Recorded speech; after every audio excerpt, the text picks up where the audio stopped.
What does it mean to see beyond the veil of the world? Not to trace the shapes of things, the curve of a leaf, the glint of a star, the shadow of a hill, but to behold the truths that lie beneath the currents that move the heart.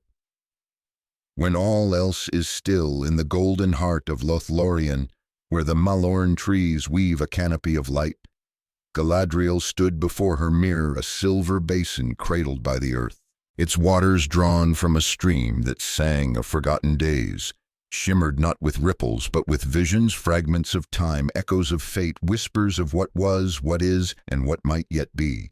There in that sacred grove a hobbit named Frodo Baggins, small and burdened, offered her the one ring, a circle of gold that held the weight worlds. And in that moment Galadriel faced a question older than the mountains.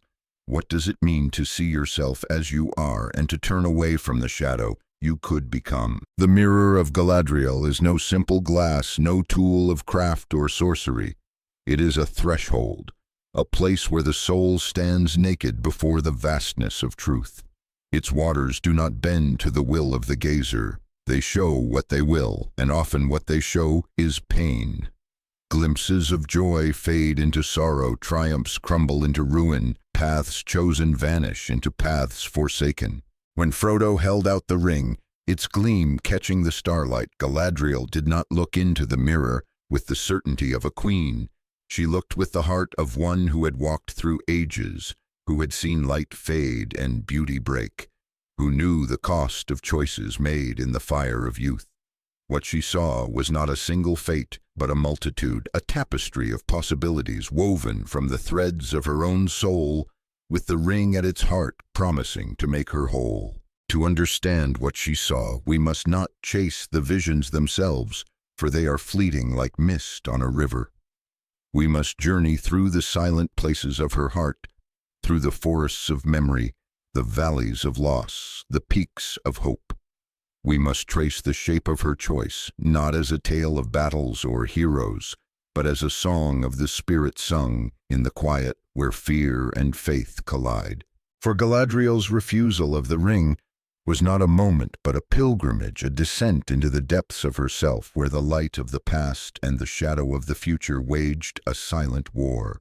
Her story is not hers alone but ours, for in her choice we see the questions that haunt us all. What do we see when we look into the mirror of our own souls?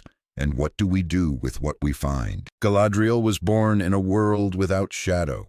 In the undying lands beneath the two trees of Valinor, she walked in a light that knew no end.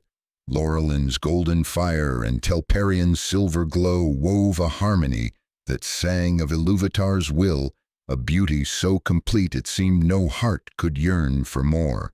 Yet Galadriel, proud and restless, felt a hunger even then. She was of the Noldor, a people of fire and craft, and in her youth she dreamed of realms where her will might shape the world. When Fëanor spoke of Middle-earth, of lands unbound by the Valar's gentle reign, her spirit stirred. Not for his vengeance, not for the Silmarils' stolen light, but for the freedom to create, to build, to leave a mark upon the earth.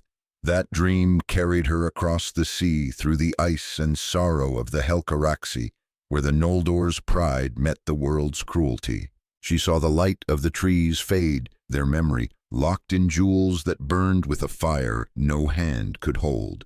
She heard the curse of Mandos fall upon her people, dooming them to tears unnumbered. Yet she endured, her heart a beacon in the dark, carrying the memory of light into a world where shadows grew long. In Middle-earth, she became a lady of wisdom, a weaver of refuge, a keeper of beauty. She built Lothlórien as a mirror of Valinor's glory, its malorn trees standing eternal, their golden leaves falling only to be reborn. But the memory of the undying lands was both her strength and her wound, for it reminded her of all that was lost, all that could never be reclaimed. Every step she took in Middle-earth was a step away from that first light, and yet every step was a vow to carry it forward, however faint its glow. The mirror of Galadriel is born of this memory. Its waters are not mere liquid, but a distillation of time, a reflection of the light that once was, and the darkness that now is. To gaze into it is to stand at the crossroads of past and future, to see not only the world but your place within it. When Frodo offered her the ring, Galadriel did not look with the eyes of one who had mastered fate.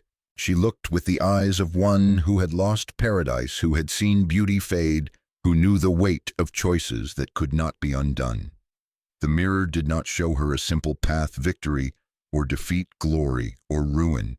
It showed her the vastness of her own heart, the part of her that yearned to take the ring and wield it to become a queen not of grace, but of dominion. And in that vision she saw not only herself, but the world that would follow, a world bent beneath her will, beautiful and terrible, but empty of the light she had once known. The One Ring does not tempt with lies alone. It tempts with truths, with desires so deep they seem to be the soul's own voice. To Boromir it spoke of Gondor's salvation, to Gandalf of evil's end, to Galadriel of a world where beauty would not fade. She who bore Nenya the Ring of Water knew the power of preservation. With it she held Lothlórien outside the march of time, its streams singing of days unbroken, its air heavy with the scent of memory. But Nenya was a trust, a light that served the world. The One Ring was different. It did not give, it took. It did not preserve, it consumed. When Frodo held out the ring, its gold catching the starlight, Galadriel's heart did not falter, but it stirred. Her temptation was not born of greed or fear, but of love for the world she had fought to protect, for the beauty she had woven, for the light she had carried across the ages. The ring's whisper was subtle, cloaked in her own hopes.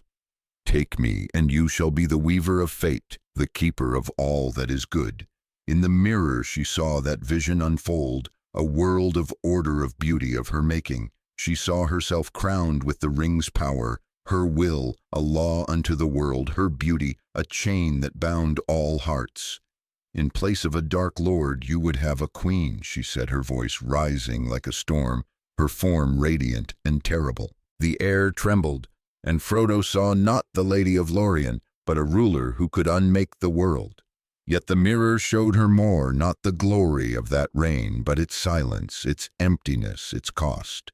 She saw Lothlórien not as a refuge, but as a monument, its golden leaves frozen in a perfection that admitted no life. She saw Middle-earth not saved, but silenced, its freedom traded for her dominion. And in that silence, she saw the shadow of Sauron not defeated, but reborn in her, his malice twisting her love into control, her hope into despair. What is desire, if not the heart's cry for what it cannot hold? Galadriel's desire was not for glory, but for endurance, for a world where the light of Valinor might live again.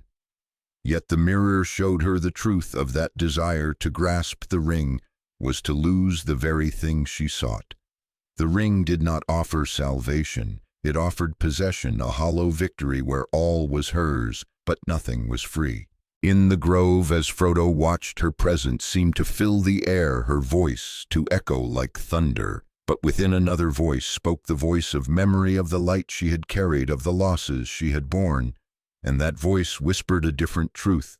To save the world she must let it go. To preserve the light she must release the power that promised to hold it fast. The mirror showed her the shadow of her desire, and in its reflection she saw the strength to turn away. To refuse the ring was to embrace a wound. Galadriel knew the stakes not as a distant prophecy, but as a truth carved into her being. The three rings, Nenya, Narya, Vilya, were tied to the one. If Frodo succeeded, if the ring was destroyed, the power of the three would fade. Lothlórien would wither its golden boughs, turning to dust its streams, falling silent. All she had built, all she had preserved, would pass into memory like the light of the two trees. To refuse the ring was to choose that loss, to accept that her work, her refuge, her heart's labor would not endure. The mirror showed her this truth in fragments, Frodo staggering under the ring's weight, Sam, his loyalty a light in the dark, Aragorn bearing the sword of kings, Gandalf returned from death, his wisdom a fire against the shadow, but it showed her no certainty, no promise of victory. The visions were fleeting like leaves caught in a wind, and they asked her to trust not in her own power, but in the fragile hands of others. What does it mean to trust? Not to believe in triumph, but to act in the absence of knowing. Galadriel's refusal was not a leap of faith, but a step into shadow. She did not know if Frodo would succeed, if Middle-earth would be saved, if her sacrifice would mean anything. Yet she chose to let go, to release the ring, and all it offered, to place her hope in a world she could not control. In the mirror she saw the cost of that choice, the fading of Lothlórien, the diminishment of her power, the journey west to a land that was home but no longer hers. And yet she saw something more, a glimmer of possibility, a thread of light that ran through the darkness woven by the choices of those who carried on. Refusal is not the end of longing. Galadriel did not cease to love Lothlórien, to fear its loss, to dream of a world where beauty endured. But she chose to act against that longing, to let the world's fate rest in hands smaller than her own. In that choice, she became not a queen of dominion, but a servant of hope, her light not diminished but deepened by the wound of letting go. The mirror showed her the pain of that wound, but also its power, the power to weave a story greater than herself, a story where even the smallest could change the world. In the grove, as the mirror's waters stilled, Galadriel spoke to Frodo, her voice soft but resonant, like a harp string plucked in the dark. I pass the test. I will diminish and go into the west and remain Galadriel. These words were not a proclamation, but a vow, a recognition of the choice she had made and the path it set before her. The stars above Lothlórien shone through the malorn leaves, their light a reminder of the world's first song, the music of Ilúvatar that sang all things into being. What did she see in the mirror when she refused the ring? She saw the weight of her own heart, the shadow of her desire, the cost of her refusal. She saw the light of Valinor not as a memory to cling to, but as a call to trust, to release, to believe in a world shaped by many hands. She saw Frodo not as a hero, but as a soul bearing a burden no one could carry alone. She saw the tapestry of Middle-earth, its threads of sorrow and hope, woven by choices small and great. And in that tapestry, she saw her place not as its master, but as its servant, her choice. A single note in a song that would echo through the ages. The grove was silent, but the silence was alive with the breath of leaves, the whisper of stars, the pulse of a world waiting to be born anew. Galadriel stood, her heart open to the light and the shadow, her choice, a bridge between what was and what might be. The ring passed from her, but its question lingered, a question for all who walk beneath the stars, bearing their own mirrors, their own burdens, their own songs.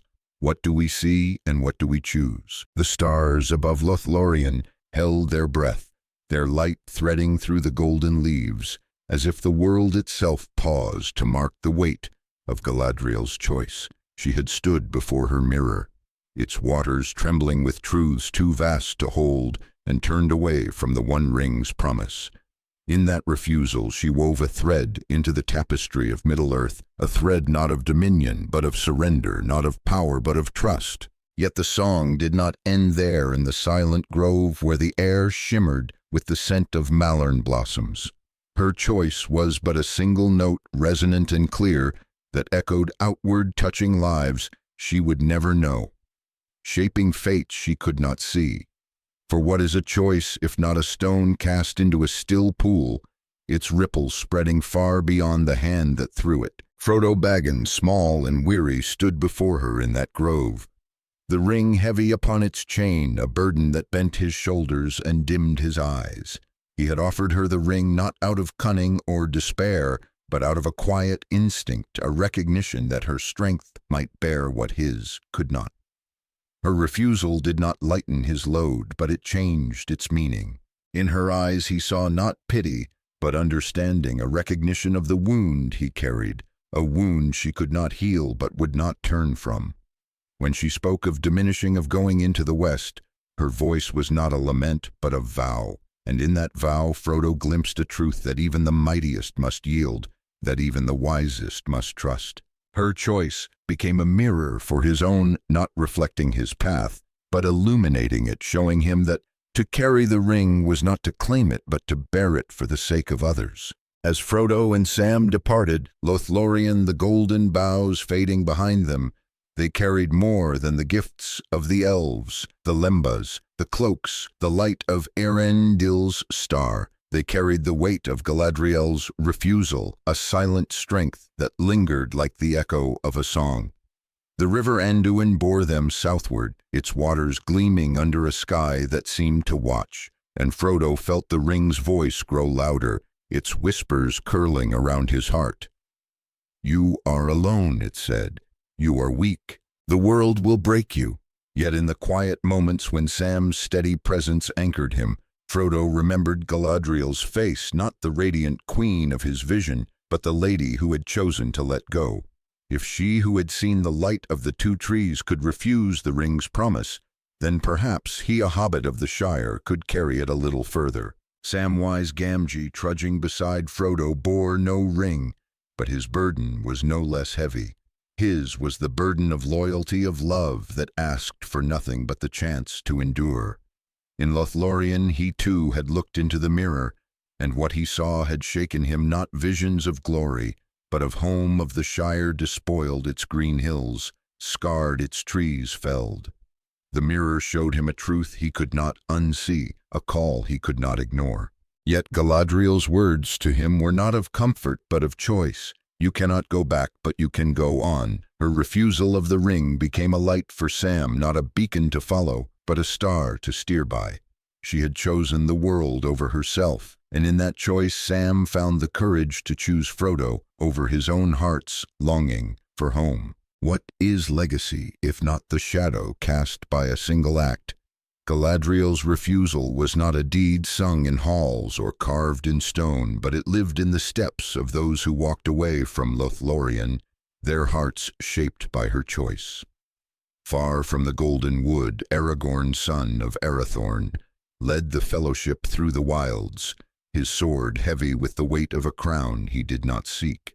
He had stood in Galadriel's presence, felt the piercing clarity of her gaze, and heard her speak of hope, not as a promise, but as a risk. "The world is not yet lost," she had said, her voice soft but unyielding, and those words became a fire in him, kindling his resolve to claim not power, but duty. Her refusal of the ring showed him that true kingship was not in grasping glory, but in serving those who looked to him even when the path led through shadow. In Rivendell, long before Galadriel had sat in council with Elrond and Gandalf, their voices weaving plans against the growing dark, she had known then, as she knew now, that the ring's destruction would mean the fading of the three, the end of the haven she and her kin had built. Yet she had not wavered, not in the face of loss, not in the face of uncertainty. Her choice in Lothlórien was not a new one, but the culmination of a long fidelity, a thread that ran through every council, every battle, every moment she had chosen, the world's hope over her own. And that thread touched Gandalf, who bore Narya the Ring of Fire and carried its warmth into the hearts of those who faltered. It touched Elrond, who guarded Imladris with Vilya the Ring of Air and held fast to a vision of healing. Galadriel's refusal was not hers alone, but a note in a harmony sung by all who bore the three, a harmony that resonated in the hearts of those who fought on. The tapestry of Middle-earth is woven not by the mighty alone, but by the countless hands that touch its threads. In the hills of Emin Muil, as Frodo and Sam struggled onward, the weight of Galadriel's choice was felt, though they did not name it. In the forests of Ithilien, where Faramir, brother of Boromir, met the hobbits and faced his own temptation, her refusal echoed a silent reminder that to let go was not to fail, but to endure. In the halls of Rohan, where Theoden rose from despair to ride against the shadow, her choice was a distant light showing that even a broken heart could choose courage. And in the heart of Gondor, where Denethor gazed into his palantir and saw only doom, her refusal stood as a truth he could not see, that hope is not in controlling the future, but in trusting those who carry it. Yet hope is a fragile thing, a flame that flickers in the wind. Frodo felt it wane as the ring's weight grew, its voice drowning out the memory of Lothlórien's light. The mirror had shown him visions too, war, betrayal, a darkness that swallowed all he loved. And though Galadriel had warned him that the mirror showed things that might never come to pass, the images clung to him heavy as the ring itself. Her refusal did not spare him doubt, did not shield him from fear. It asked him to carry on, to trust in a world he could not see, to believe that his small steps might matter. And in that asking there was both cruelty and grace. Cruelty, for it offered no certainty. Grace, for it trusted him to bear it. Sam, too, felt the fragility of hope. His heart was sturdy, rooted in the earth of the Shire, but it was not unbreakable. The mirror's visions haunted him, and the road ahead seemed endless, a path of stone and shadow with no promise of return. Yet Galadriel's choice lived in him not as a command, but as a quiet strength. She had let go of power, of certainty of the world she had built, and in that letting go she had given him a gift, the knowledge that love could be enough. Love for Frodo, for the Shire, for the world that might yet be. Sam carried that love like a seed, small and unassuming, but alive with the promise of growth. And in the moments when Frodo faltered, when the ring's voice grew too loud, Sam's love became a shield, a reminder of the light that lingered beyond the dark. What is hope, if not the courage to walk without seeing? The dawn, Galadriel's refusal, was not a promise that the dawn would come, but a trust that it might. She saw in her mirror the threads of Middle-earth's tapestry, not complete but weaving Frodo's faltering steps. Sam's steadfast heart, Aragorn's quiet resolve, Gandalf's enduring fire. She saw the fellowship broken but not defeated, each member bearing their own wounds, their own temptations, their own faith. And in those threads she saw the truth of the world, that it is not shaped by those who grasp, but by those who release, not by those who command, but by those who serve. Her choice was a thread among many, but it was a thread that held a note that sang true in the discord of the dark. The road from Lothlórien was long, and the world grew heavier with each step. Frodo and Sam moved through lands where the air tasted of ash, where the sky seemed to press down like a lid. The ring's voice was a constant murmur, a tide that eroded Frodo's strength, and yet he walked on, driven by a purpose he could not name. Sam walked beside him, his eyes fixed on the horizon, his heart fixed on Frodo, and in his quiet presence there was a strength that no shadow could break. They did not speak of Galadriel, did not name the choice she had made, but it lived in them, a light that flickered, but did not fail. And in that light they carried the weight of her trust, the weight of a world that hung on their small, weary shoulders. Far away in the courts of men and the halls of elves, the war against Sauron grew. Aragorn led his companions through paths of peril, his heart torn between duty and love, between the crown of Gondor and the hope of Arwen's hand. Gandalf rode with the Rohirrim, his staff a beacon in the storm, his voice a call to those who had forgotten their strength.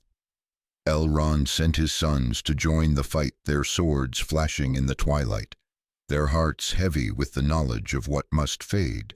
And in all their deeds there was an echo of Galadriel's choice, a recognition that to fight was not to win, but to hold fast, to trust in the threads that others wove. The tapestry was vast, its pattern unseen, but each act, each choice added to its making a song of many voices that rose against the dark. Yet the dark was not silent. In Mordor, Sauron's will stirred his eye, searching his power, spreading like a plague. The ring felt his call, and Frodo felt it too, a pull that grew stronger with every mile. The mirror's visions haunted him, flames, shadows, a world consumed. And though Galadriel had refused the ring, her choice did not shield him from its power. It asked him to bear it, to walk where she had not, to face a darkness she could not know. Her refusal was a light, but it was a light he could not always see, a song he could not always hear. And in that silence there was fear that his strength would fail, that his choice would falter, that the world would fall because of him. Sam felt that fear too, though he did not name it. He saw it in Frodo's eyes, in the way his hands trembled, in the way his voice grew thin. Yet Sam did not turn from it. He carried the memory of Lothlórien not as a paradise, but as a promise that even the greatest could choose to let go, that even the smallest could choose to hold on. Galadriel's refusal was not a shield, but a seed, and Sam planted it in the barren earth of their journey, tending it with every step, every word, every moment he chose to stay. He did not know if they would reach the mountain, if the ring would be destroyed, if the world would be saved. But he knew that he could walk, that he could carry Frodo when he fell, that he could love even when hope seemed lost. The tapestry of Middle-earth is not woven by certainty but by trust. Galadriel's choice was a thread that ran through Frodo's burden, Sam's loyalty, Aragorn's duty, Gandalf's fire. It ran through the hearts of those who fought, who fell, who rose again. It ran through the silence of the stars, the whisper of the wind, the pulse of the earth itself. And though she stood in Lothlórien, her heart was with them not as a queen, but as a weaver, her choice a note in the song that held them all. The mirror had shown her the cost of her refusal, the fading of all she loved, but it had shown her something more, the possibility of a world remade, not by her hand, but by the hands of those who carried on. In the wastes of Mordor, where the air was thick with despair, Frodo and Sam pressed forward, their steps slow, their hearts heavy. The ring was a fire in Frodo's soul, burning away all but the will to move. Sam was a light beside him, faint but unyielding, his love, a thread that would not break. And though they did not see it, though they did not know it, Galadriel's choice was with them, a silent strength that whispered of trust, of hope, of a world worth saving. The tapestry was not complete, its pattern not yet clear, but it was weaving thread by thread, choice by choice, heart by heart. And in that weaving there was a mystery, a question that lingered like the stars above. What does it mean to carry on, to trust in the unseen, to weave a song that others will sing? The air in Mordor was a weight thick with ash, and the scent of ruin pressing against Frodo's chest as he stumbled over jagged stone. The ring hung heavy on its chain, a fire that burned without light, its voice no longer a whisper but a roar, drowning out the memory of Lothlórien's golden boughs. Sam walked beside him, his steps steady but slow, his eyes scanning the barren slopes for threats that seemed to lurk in every shadow. The world was silent here, not the silence of a grove where stars listened, but a silence that devoured a void that swallowed hope. Yet in that silence, the echo of Galadriel's choice lingered, a thread in the tapestry of Middle-earth, faint but unbroken, a note that sang of trust when all else was lost.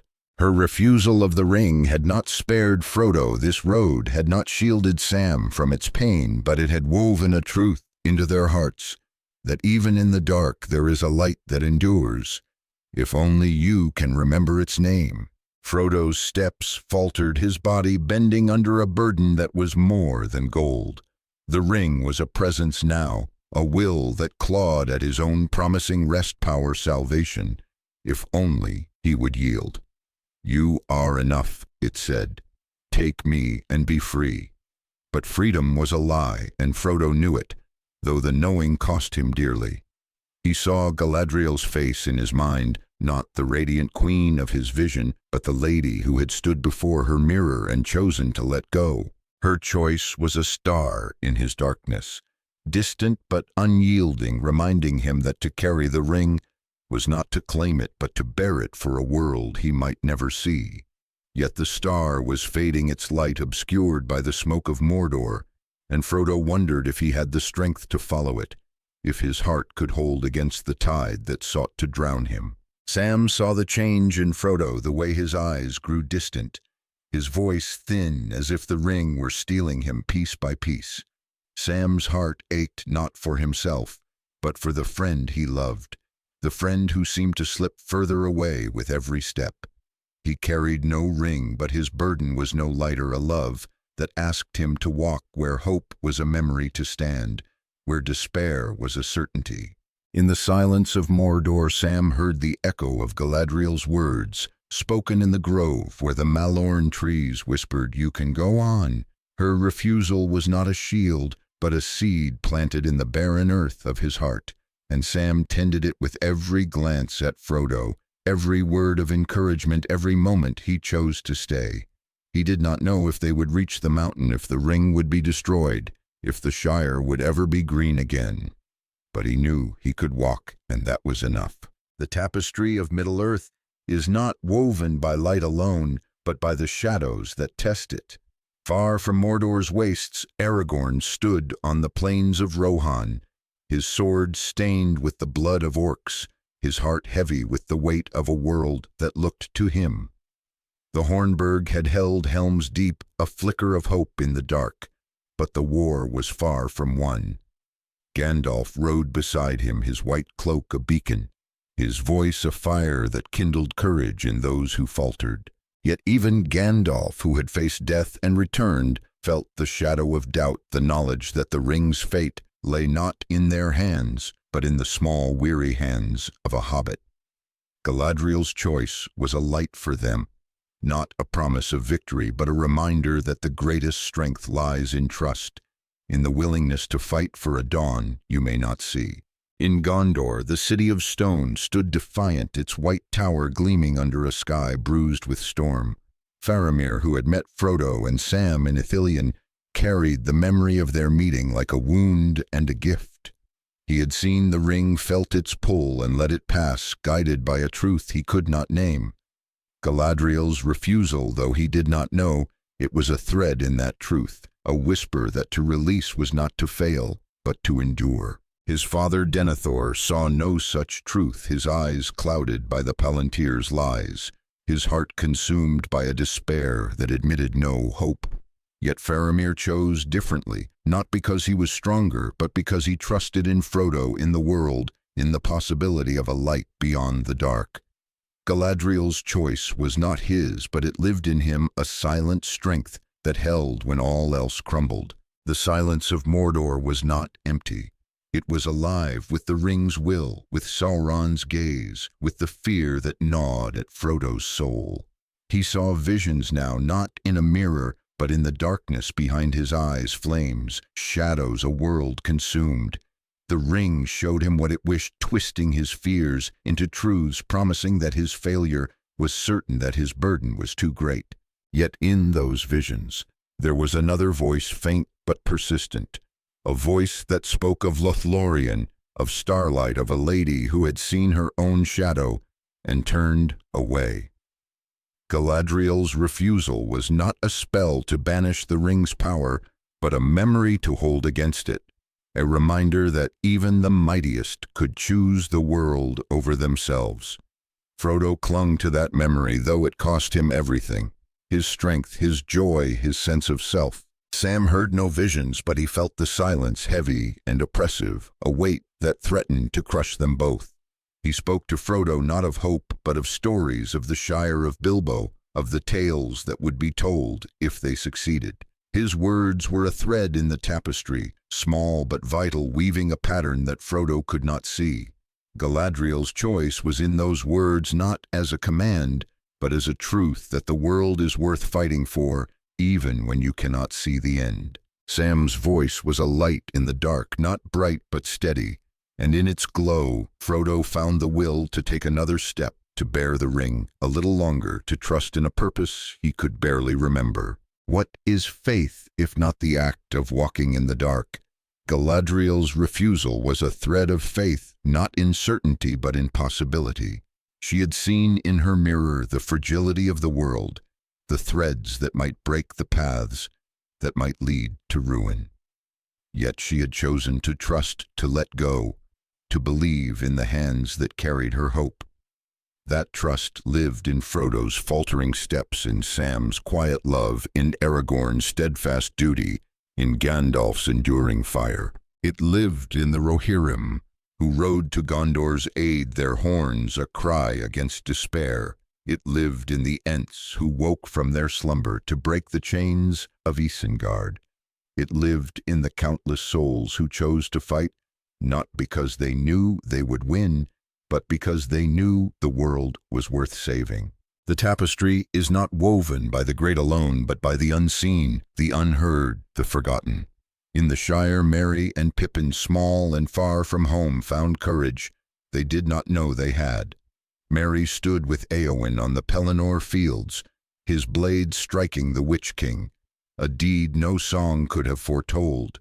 Pippin in the streets of Minas Tirith saved Faramir from the flames, his heart stronger than his fear. They did not know Galadriel's choice, did not know the weight of her refusal, but they felt its echo, a thread that ran through their own choices, their own courage, their own trust. The tapestry was vast, its pattern unseen, but their threads were part of it, small but essential, weaving a story greater than themselves. In Mordor, the silence grew deeper, a darkness that seemed to swallow light itself. Frodo's strength was fading, his body a shadow of the hobbit he had been. The ring was all now its will, a tide that swept away his own. Yet Sam was there, his presence a anchor, his love a fire that would not die.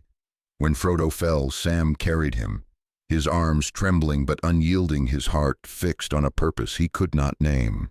Galadriel's choice was in that act, not as a memory but as a truth, that love can bear what strength cannot, that trust can endure what hope cannot. Sam did not carry the ring, but he carried Frodo, and in that carrying he wove a thread that held the world. The war raged on far from Mordor's wastes.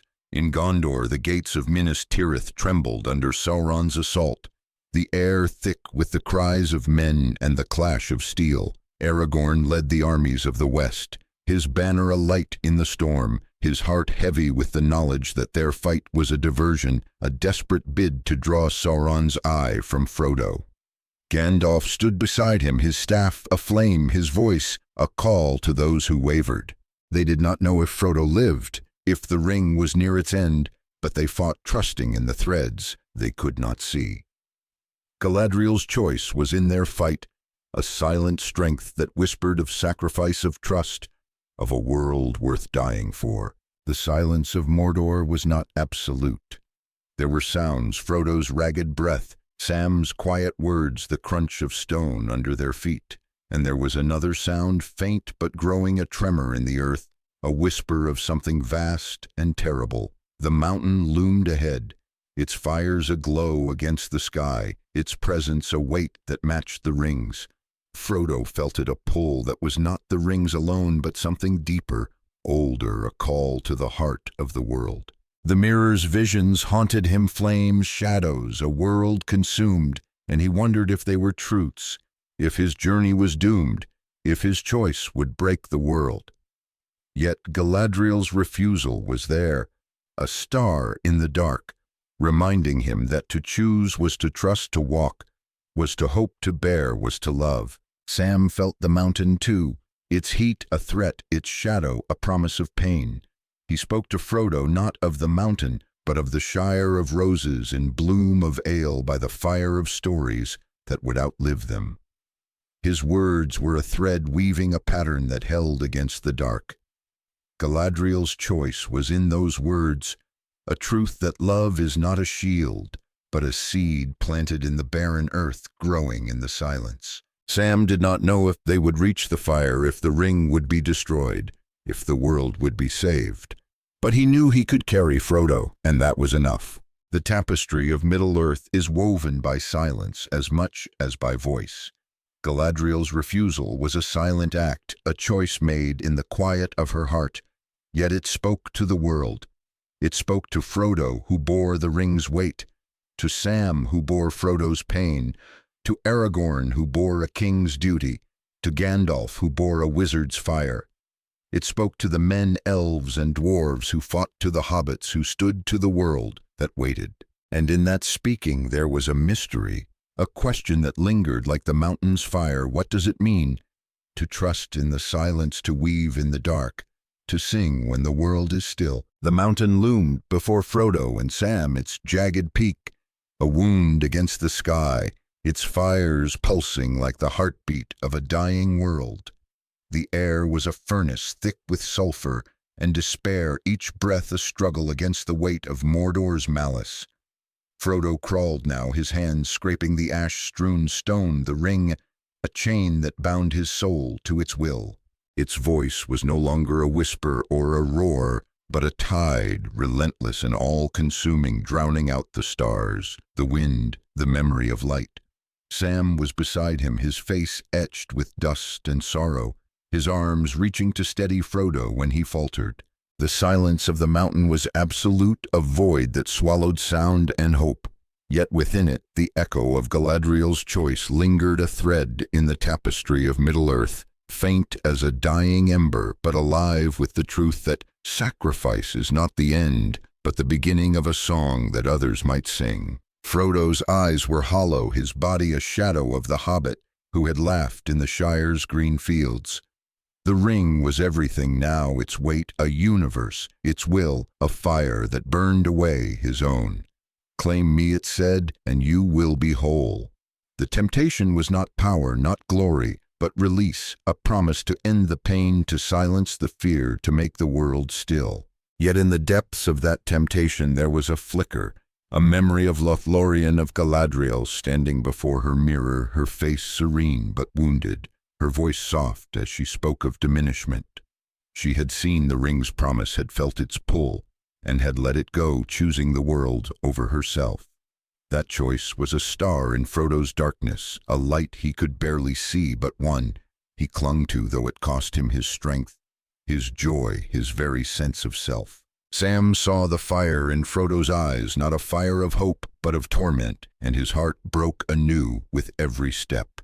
He carried no ring, but his burden was a love that asked him to walk where no path remained, to hold fast where no hope endured. The mountain's heat seared his skin, its shadow pressed against his soul, yet Sam did not turn away. He remembered Galadriel's words spoken in the grove where the malern trees whispered, "You can go on." Her refusal was a seed into his heart, small but unyielding, and he nurtured it with every glance at Frodo, every murmured word, every moment he chose to stay. He did not know if they would reach the fire, if the ring would be destroyed, if the world would be saved. But he knew he could carry Frodo, and in that knowing there was a strength that no mountain could break. Far from Mordor's fires, the world fought on its heart, beating in the clash of steel and the cries of the brave. At the Black Gate, Aragorn stood with the armies of the West, his banner torn but defiant, his sword a light in the storm. Gandalf was beside him, his staff aflame, his eyes fixed on the horizon where Sauron's power gathered. They led a hopeless march, a desperate gambit to draw the eye from Frodo, to give the hobbit a chance no one believed he had. The air was thick with fear, the ground trembling with the tread of orcs. Yet Aragorn's voice rose steady and clear, calling his men to fight not for victory but for trust. Galadriel's choice was in that call, a silent thread that whispered of sacrifice of faith in the unseen of a world worth dying for. In Gondor, the White City stood scarred but unbroken, its walls bearing the marks of a war that had tested its soul. Faramir, wounded but alive, carried the memory of Frodo and Sam, their small figures etched in his heart. He had let the ring pass, guided by a truth he could not name, a truth woven from Galadriel's refusal, though he knew it not. Her choice was a light in his darkness, a reminder that to release was not to fail, but to endure. His father Denethor had seen no such light, his heart consumed by despair, but Faramir chose differently, trusting in the possibility of a dawn he might not see. That trust was a thread in the tapestry, small but vital, weaving a pattern that held against the dark. The mountain's fire was closer now, its heat a living thing, its light a mockery of the stars. Frodo's steps were no longer his own, his body driven by a will he could not name. The ring was a song, a chant, a command that filled the silence, promising everything and nothing. "You are enough," it said. "Take me and be free." But freedom was a lie, and Frodo knew it, though the knowing was a knife in his heart. He saw Galadriel's face, not the queen of his vision, but the lady who had stood before her mirror and chosen to let go. Her choice was a whisper in the dark, a reminder that to bear the ring was not to claim it, but to carry it for a world he could not save. Yet the whisper was fading, drowned by the ring's song, and Frodo wondered if he had the strength to resist, if his heart could hold against the tide that sought to claim him. Sam felt the mountain's fire, its heat a threat, its shadow a promise of pain. He spoke to Frodo not of the fire, but of the Shire of sunlight, on the brandy wine of laughter, in the green dragon of stories that would outlive them. His words were a thread weaving a pattern that Frodo could not see. Galadriel's choice was in those words, a truth that love is not a shield, but a seed planted in the barren earth, growing in the silence. Sam did not know if they would reach the fire, if the ring would be destroyed, if the Shire would ever be green again, but he knew he could carry Frodo, and in that knowing there was a love that no fire could burn. The tapestry of Middle-earth is woven by the unseen as much as the seen. In the Shire, Merry and Pippin, small but unbroken, carried the weight of their own choices. Merry, who had struck the Witch King, bore the shadow of that deed, a chill that lingered in his heart. Pippin, who had saved Faramir from the flames, carried the memory of Minas Tirith's fire, a weight that tested his courage. They did not know. Galadriel's choice did not know the weight of her refusal, but they felt its echo, a thread that ran through their own acts, their own trust. Their courage was a light in the dark, not bright but steady, and in its glow the tapestry grew, its pattern shaped by the small, the humble, the brave. At the Black Gate, the armies of the West stood against a tide of darkness, their swords flashing in the twilight, their hearts fixed on a hope they could not name. Aragorn fought not for a crown, but for a world, his blade, a song of duty and love. Gandalf fought his staff, a fire, his voice, a call to those who wavered. They did not know if Frodo lived, if the ring was near its end, but they trusting in the threads they could not see. Galadriel's choice was in their trust, a silent strength that whispered of sacrifice, of faith, of a world worth fighting for.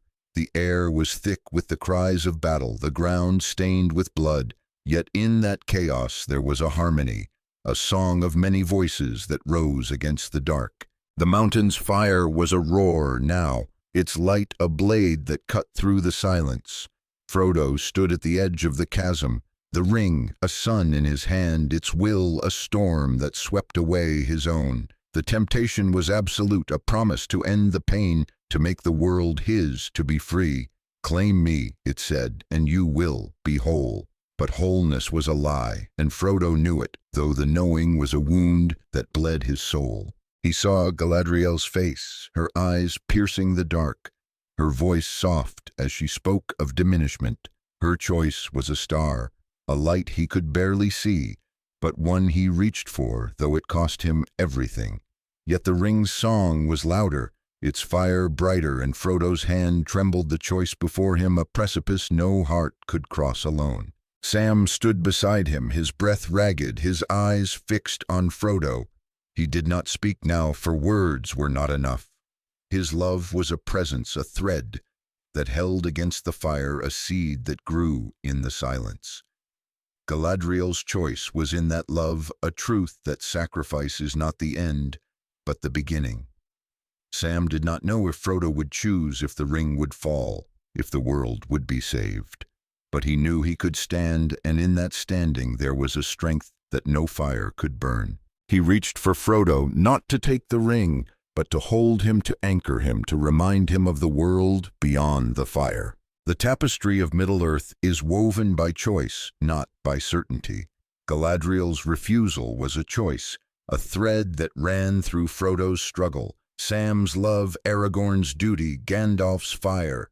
It ran through the hearts of those who fought, who fell, who rose again. It ran through the silence of the mountain, the roar of the fire, the pulse of the earth itself. And though she stood in Lothlórien, her heart was with them not as a queen, but as a weaver her choice, a note in the song that held them all. The mirror had shown her the cost of her refusal, the fading of all she loved, but it had shown her something more, the possibility of a world remade not by her hand, but by the hands of those who carried on. At the Black Gate, the battle raged, a storm of steel and shadow. Aragorn's voice rose a cry that pierced the dark, calling his men to hold, to trust, to fight. Gandalf's staff blazed a light that no shadow could quench his heart, fixed on a hope he could not name. They fought for Frodo, for Sam, for a world they might never see. Galadriel's choice was in their fight, a silent thread that whispered of sacrifice, of faith, of a world worth dying for. The air was thick with the cries of the fallen, the ground trembling with the weight of despair, yet in that despair there was a light, a harmony of many voices that sang against the dark. The mountain's fire was a song, now a chant that filled the silence, a call that no heart could resist. Frodo stood at the edge, the ring, a star in his hand, its will, a tide that swept away his own. The temptation was a truth, a promise to end the pain, to make the world his, to be free.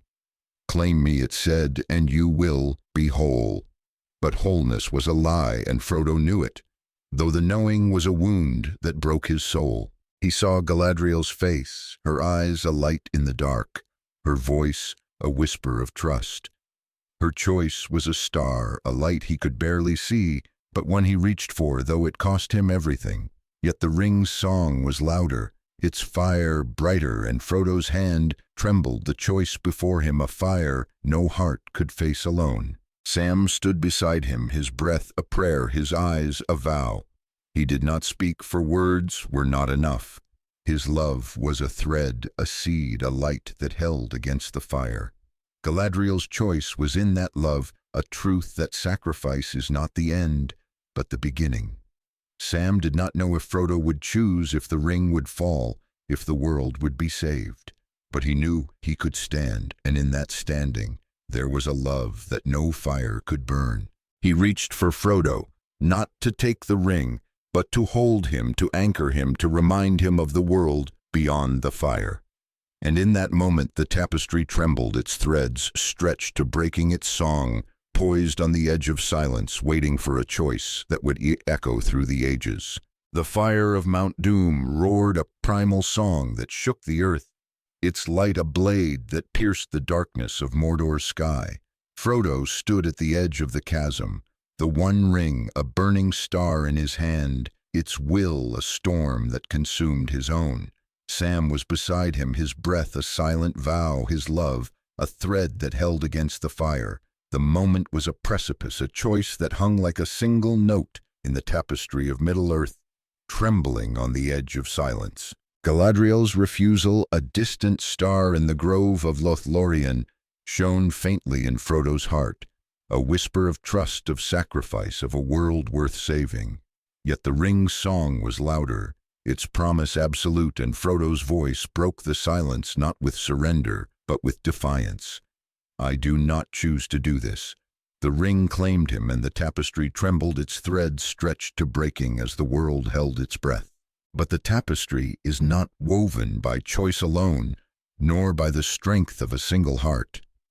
Gollum, a shadow of hunger and ruin, lunged from the dark, his eyes fixed on the ring, his soul bound to its will. In his desperation he tore the ring from Frodo, and in his triumph he fell plunging into the fire that had forged it.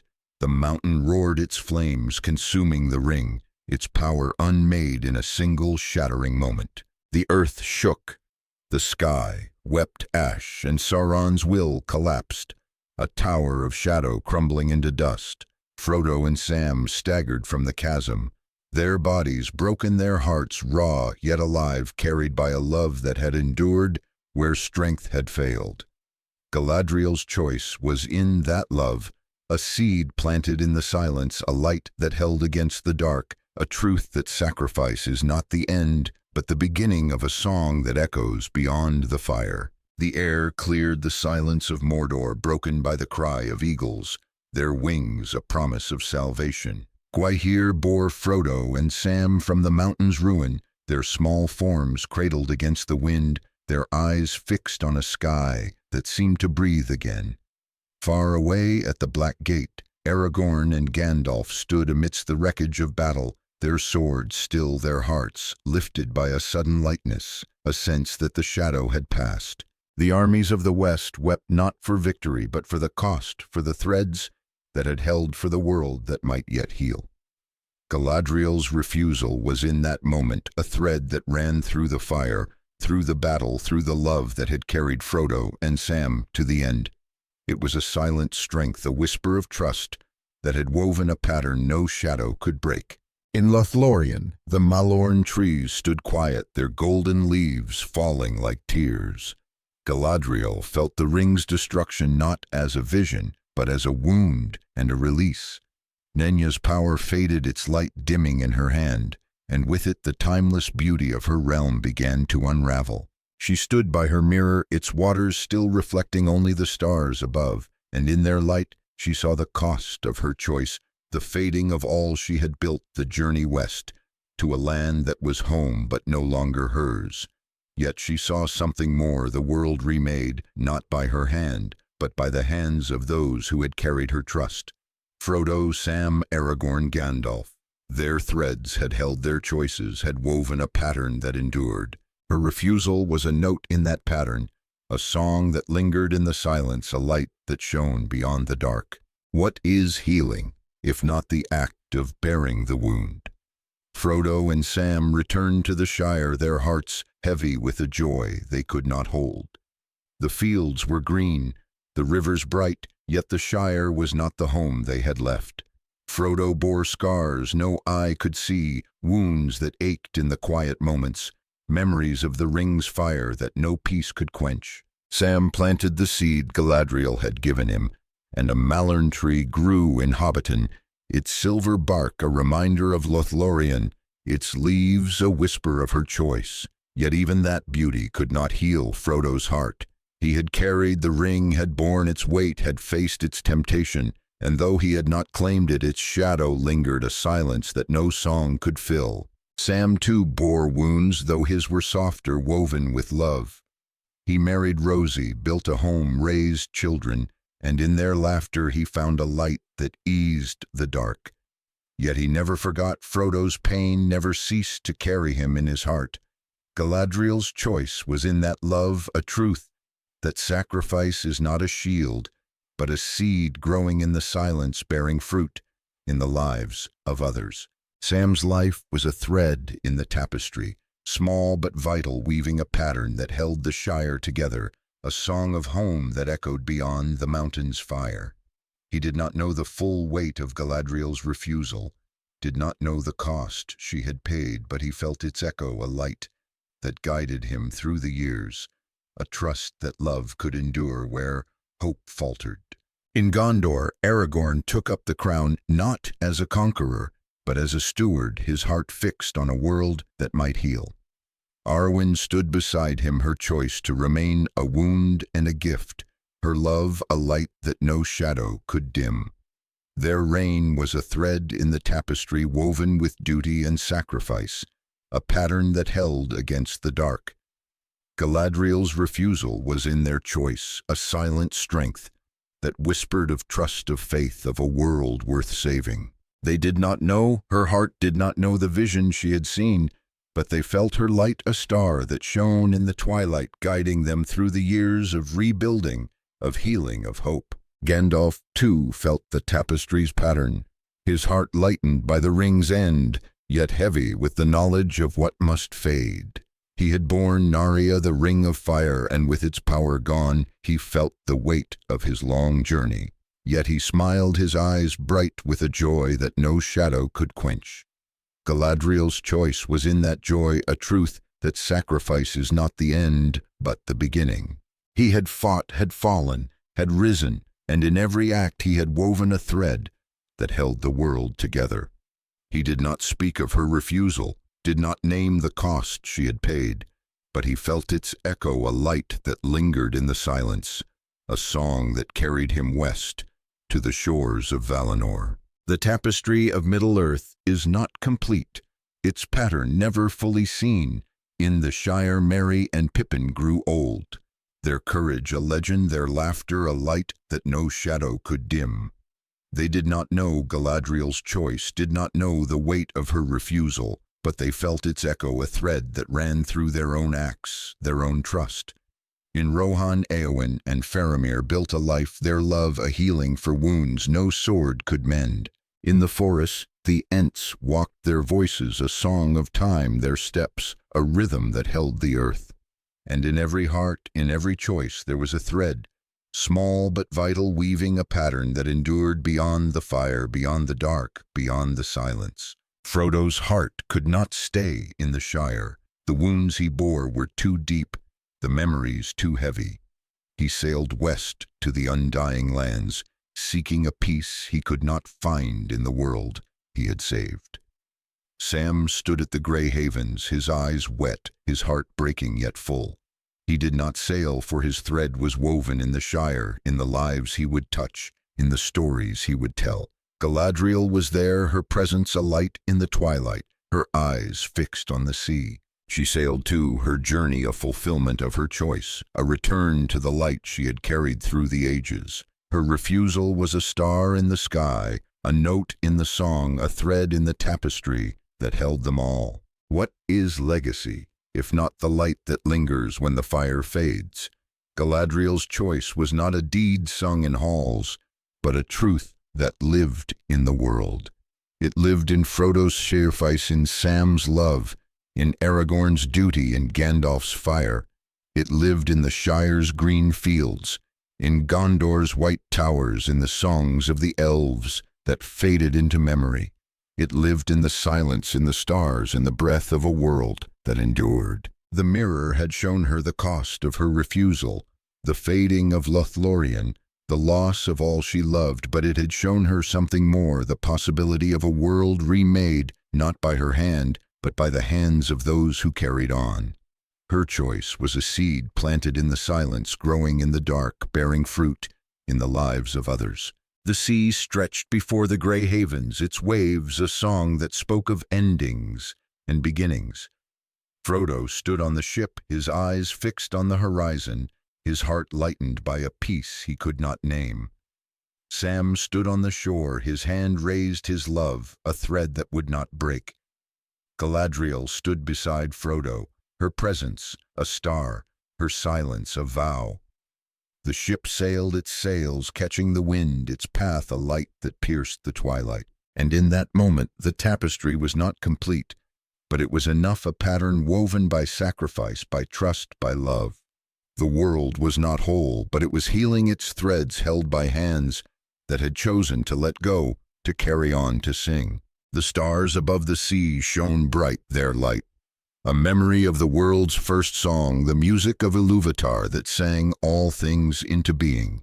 Galadriel's choice was in that light, a note that lingered in the silence, a thread that ran through the ages. It was not a resolution, but a revelation, a truth that sacrifice is not the end, but the beginning, that love is not a shield, but a seed, that trust is not a promise, but a song. And as the ship faded into the west, as the sea sang its ancient song, the questions remain not answered, but alive. What does it mean to choose to bear, to let go? What does it mean to weave a tapestry that others will see, to sing a song that others will hear, to carry a light that others will follow? The tapestry of Middle-earth is not ours to finish, but ours to weave. Galadriel's refusal was a thread, Frodo's sacrifice a thread, Sam's love a thread, Aragorn's duty a thread, Gandalf's fire a thread. They wove a pattern that held the world, not by power but by trust, not by glory but by love. And in that pattern there is a mystery, a question that lingers like the stars above the sea. What do we see when we look into the mirror of our own hearts, and what do we do with what we find?